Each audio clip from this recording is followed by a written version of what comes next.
UP के महोबा में एक अजीब सा वाकया सामने आया। वहां पर एक शादी थी और दूल्हा दुल्हन मंडप पे जयमाला के लिए तैयार खड़े थे। इतने में ही दुल्हन ने दूल्हे को एक अजीब सी हरकत करते देखा और तब उसे कुछ गड़बड़ लगी और तभी उसने दूल्हे से एक सवाल पूछा और कहा कि अगर तुम इसका जवाब दोगे तो मैं शादी करूंगी, नहीं तो नहीं। वो सवाल क्या था पता है? दुल्हन ने दूल्हे से 2 का पहाड़ा सुनाने को कहा था, लेकिन दूल्हा 2 का पहाड़ा भी नहीं सुना पाया। शादी टूट गई। लड़की ने ऑन द स्पॉट फेरे लेने से मना कर दिया। आपको क्या लगता है कि लड़के ने सही किया या गलत? चैट सेक्शन में जरूर लिखिएगा। जनरली क्रेडिट कार्ड को यूज करने से हम लोग डरते हैं, लेकिन एक आयरिश बंदा सिर्फ क्रेडिट कार्ड को यूज करते हुए मिलियनेयर बन गया। कैसे? मैं आपको बताता हूं। अगर आप क्रेडिट कार्ड यूज करते हो तो आपको यह पता होगा कि आप जितना यूज करोगे कंपनी आपको उतना ही ज्यादा रिवॉर्ड देती है। अब इस आयरिश बंदे ने उसी चीज का फायदा उठाया। यह बंदा क्या करता था, क्रेडिट कार्ड से सबसे पहले $500 का गिफ्ट कार्ड खरीदता, फिर उसके बाद उसी गिफ्ट कार्ड को वो एनकैश करता, फिर उसी कैश से क्रेडिट कार्ड का बिल वापस भर देता। उसने कभी क्रेडिट कार्ड से परचेजिंग की ही नहीं। फायदा यह था कि कंपनी उसे हर $500 के गिफ्ट कार्ड पे $25 का रिवॉर्ड देती थी।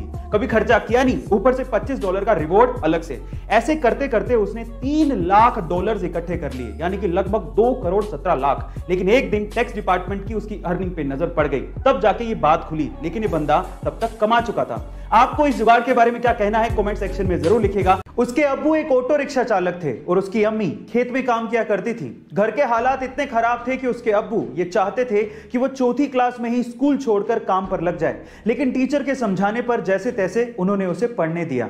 अब पढ़ने तो वो लगा, लेकिन जिंदगी इतनी आसान नहीं थी। अपनी पढ़ाई का खर्च उठाने के लिए उसे होटल में वेटर तक का काम करना पड़ा। एक बार उसके पिताजी से अपने ही हक के पैसों के लिए किसी अधिकारी ने रिश्वत मांग ली।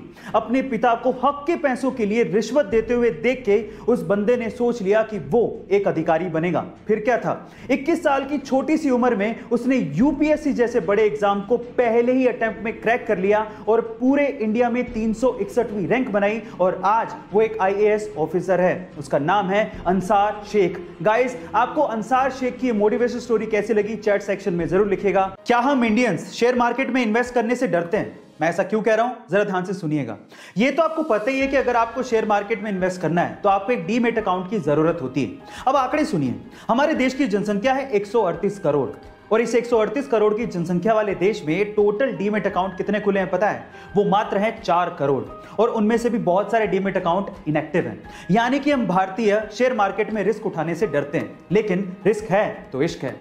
मैं आपको एग्जांपल देता हूं। राकेश झुनझुनवाला, जिन्हें हम इंडिया के वॉरेन बफेट भी कहते हैं, उन्होंने सन 1985 में मात्र 5,000 रुपए से शेयर मार्केट में इन्वेस्टमेंट शुरू की थी और आज उनकी टोटल नेटवर्थ 14,000 करोड़ रुपए है। गाइस, अगर आप भी इन्वेस्ट करना चाहते हैं तो डीमैट अकाउंट का लिंक डिस्क्रिप्शन बॉक्स में गिवन है। कई बार पेट्रोल पंप पे ऑयल भरवाने के बाद हमारे दिमाग में वहम रह जाता है कि जितने पैसे दिए हैं क्या पता उतने का ऑयल उसने डाला भी है क्या। मैं तो मीटर बड़े अच्छे से देख रहा था, लेकिन फिर भी ऑयल थोड़ा कम लग रहा है। अगर ऐसे वहम आपके भी दिमाग में आते हैं तो मेरे पास इसका एक इलाज है।